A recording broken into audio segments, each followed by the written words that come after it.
Lesson 33, A Course in Miracles. There is another way of looking at the world.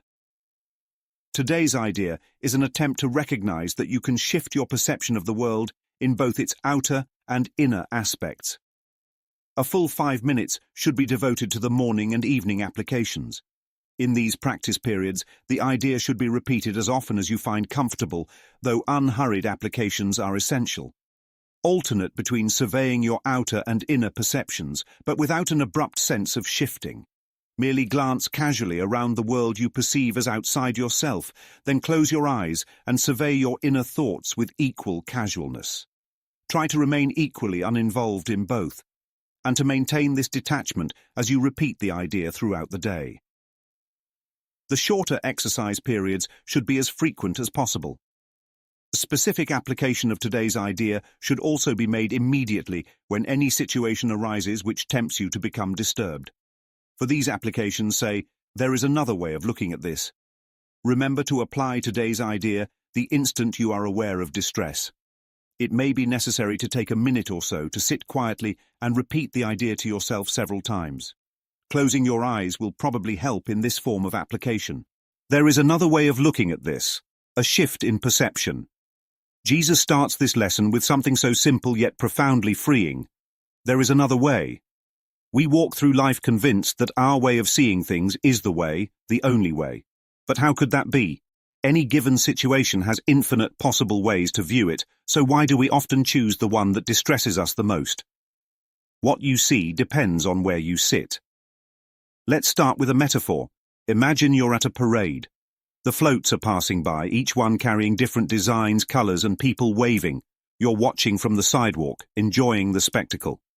But what if you were watching from the rooftop of a building? Would the parade look different? Would it feel different? Now, what if you were in the parade itself? What if you were the one standing on the float, looking out at the crowd? Suddenly, your entire experience of the parade changes. It's the same parade, but your perspective shifts. This is what Jesus is saying. You are not locked into one way of seeing things. Let's look at some common moments of distress and apply this shift in perception. You're stuck in traffic distressed mindset. This is a waste of time. I'm late. This is unfair. Why does this always happen to me? Shifted perception. This is a moment to breathe. Maybe I was rushing too much today. Maybe this delay is actually protecting me from something I can't see. Alternate way to see it. What if traffic is not an obstacle, but a pause given to you for reflection? Someone criticizes you. Distressed mindset. They don't respect me.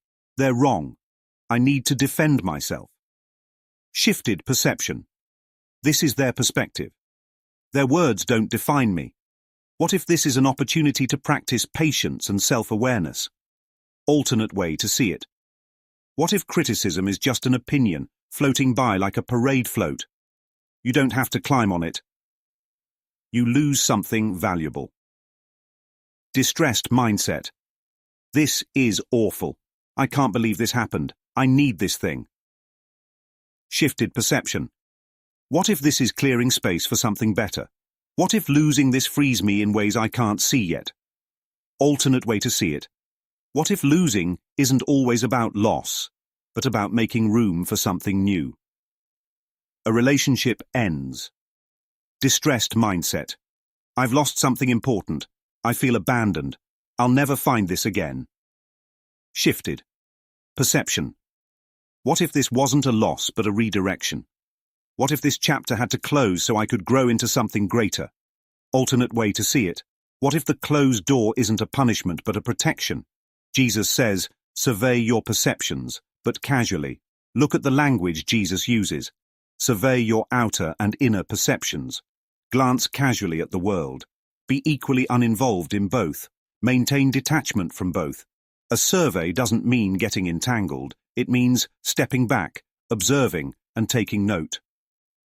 Imagine a land surveyor measuring the boundaries of a property. He doesn't own the land, he just maps it out. Alternate way to see it. What if your thoughts are not you, but just a landscape you're surveying? This is why detachment is so key. When you detach, you stop being the person inside the parade float and start being the observer of the whole parade.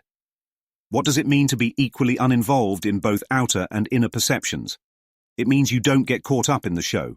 When you look at the world outside, observe it but don't react to it. When you look inside at your thoughts, observe them but don't identify with them. Example, you see a cloud drifting in the sky. Do you chase it? Do you argue with it? Number, you just let it be. This is what Jesus is asking us to do with both the world we see and the thoughts we think. There is another way of looking at this. Make it a mantra. The moment distress arises, practice saying, there is another way of looking at this. A co-worker frustrates you. There is another way of looking at this. Your plans fall through. There is another way of looking at this. You feel overwhelmed. There is another way of looking at this. It's a simple phrase, but it interrupts your usual reaction. It reminds you that you are never trapped in a single way of seeing. Final thought. Your perspective is a choice. If what you see depends on where you sit, then why not sit somewhere higher? Instead of looking through the lens of fear, anger, or attachment, try looking through the lens of love, trust, and openness. There is always another way of looking at the world. The question is, which way will you choose today?